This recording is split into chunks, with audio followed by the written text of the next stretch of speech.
Hi, Dr. Jim Turrell here, and I want to welcome you to this class, Discover Our Teaching, Science of Mind, Basics 101. You know, our teaching is really a philosophy about order, unity, and growth. And what we're going to talk about today is where did that teaching come from, the basic concepts it's built upon, and the feeling of a spiritual life. That's really important, that you have some sense of what it means to feel life in a spiritual fashion.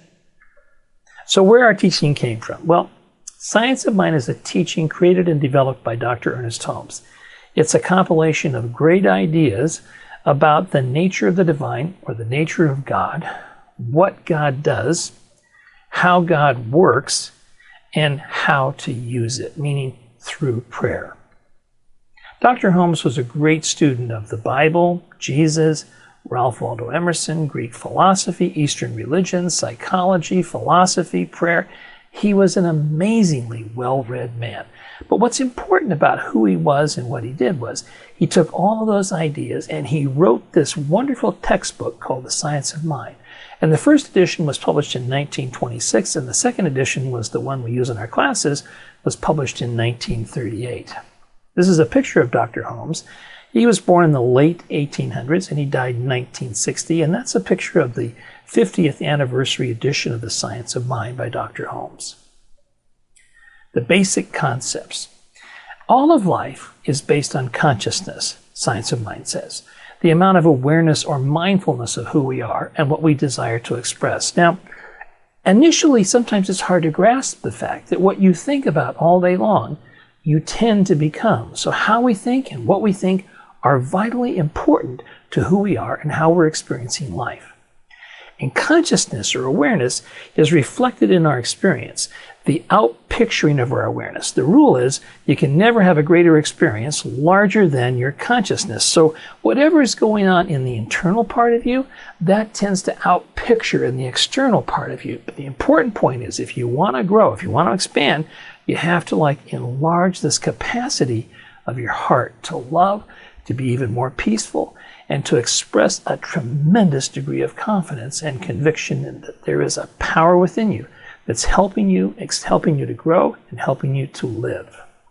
So somewhere between your conscious idea of life and your physical experience lives the subconscious mind. This is the connecting point to the divine. And this internal presence of the subconscious, or we call it the subjective, is what we call that inner part of God within you. The divine creator of all, which created you, flows through this subconscious mind, animating your every belief, creating your experience of living.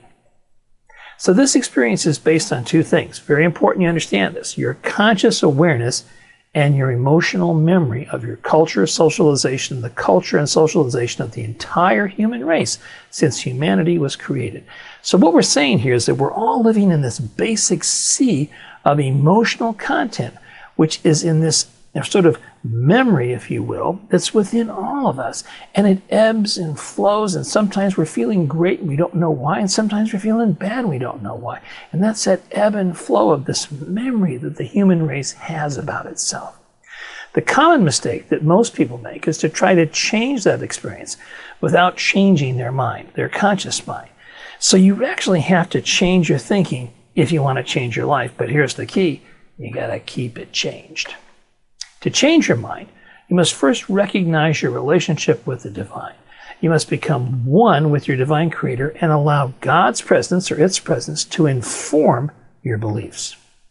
In our teaching, this is accomplished through our approach to prayer, which we call affirmative prayer. Dr. Ernest Holmes called it spiritual mind treatment.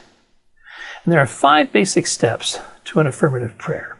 First step, recognition, acknowledging the universal intelligence that constitutes the nature of all life as the source, presence, and power of all life. So we see it all around us. We're in it, and it's in us. And we cannot separate from it. It's part of us eternally and forever. Unifying with this power means acknowledging your oneness with the universal and seeing all of life as the creation of this divine love. So we see ourselves in life as part of life, functioning as life, through life, and for life. And then the realization that That's where we declare our blessings and we make a commitment to live our lives in the goodness the divine created for us to enjoy. So that means I know it sounds amazing that God created you to actually enjoy your life, to express your life, to live your life, not to be limited, not to be small, not to hold back, but to express love, to express peace, and to have confidence in God's faith and ability to express by means of you. Acceptance. Fourth part, give thanks, affirm the good you desire, and know right now that it's expressing through you by right of your consciousness. So everything is happening as you believe it, not when you believe it, but as you believe it. And that's your consciousness and expression. And then release. Let go of your request and let the universal intelligence, which is God, demonstrate that good for you in its way. In other words, as God's will be done. So in other words, God's intelligence knows how to create exactly everything that you desire, everything that you need, if you can get, as Emerson said, your bloated nothingness out of the way.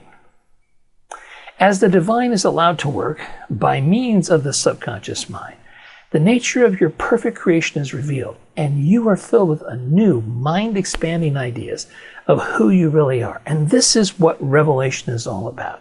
It means that you actually discover this emerging presence of self within you. And as these ideas are translated from feelings of being loved into concepts of how to live in the world and the guidance necessary to express, your conscious mind expands, and so too does your experience. The only block to your greater good lives in the emotional memory of your race mind. These are the accumulated beliefs in failure, limitation, and lack. To overcome these objections, you must dismiss your disbelief and doubt and reaffirm your faith that the divine presence is the source of all you desire. So within you is this race mind, or this memory of what Jung called the collective unconscious. And it's a memory of all the limitations and failures, and yes, even the successes and the victories. But it's there as a human emotional memory. And to overcome that memory, we must dismiss it as it becomes apparent inside of us. It's kind of like making sure you're not only floating in the sea, but you're able to swim in it. So you're able to move and negotiate through it and not be overwhelmed by the sea of failure, limitation, and lack, which lives in that subconscious part of you. And finally, to the degree you release your fear and dwell in your faith, your conscious mind will expand, and so too will your experience. So the feeling of a spiritual life. Two key factors. Have control over how we experience life. And those are thoughts and feelings. Thoughts without feelings can never demonstrate an experience. Feelings without thoughts are emotional reactions, the memorized response of the human race that control behavior when stimulated by some event, circumstance, or deed. So what we're talking about here is an inner part of you that can think and it can feel. And the ability to think is not controlled by what's happening outside of you. It's controlled by you demonstrating dominion over your own sense of being here. So you're not of this world, but you are in this world.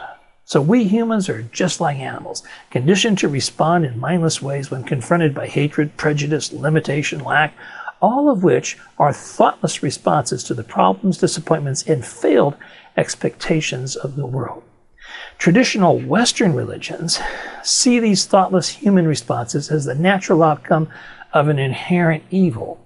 Eastern religions identify these as karmic consequences for past life transgressions, and modern science knows these maladies as mental or physical diseases.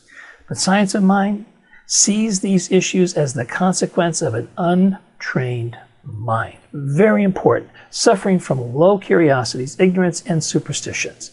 Science of mind believes in the divine feelings of love, peace, and joy. All other mental or emotional responses are humanity's memorized answers to fear and limitation. Your mind can never come or can never form the conviction of love as long as it believes in shame, blame, and guilt. Science of mind believes that the reality of the divine includes the unbounded feeling of perfect love, perfect peace, and perfect joy. The way to develop these divine feelings is to see them as principles that can consciously define your actions in response to life's challenges and potentials. So here we come to this very important point of our teaching, and the whole thing is built on, and that's the feeling of having a principle in control of your life, rather than an experience or a circumstance or a condition or a reaction, but to have a principle. And a principle is like love, it's like peace, it's like using love to inform behavior, using love to inform the way you speak, the way you act, the way you live. This is brilliantly expressed in the peace prayer of St. Francis of Assisi, who is reported to have said, "O divine Creator, make me an instrument of your peace. Where there is hatred, let me sow love. Where there is injury, pardon. Where there is doubt, faith."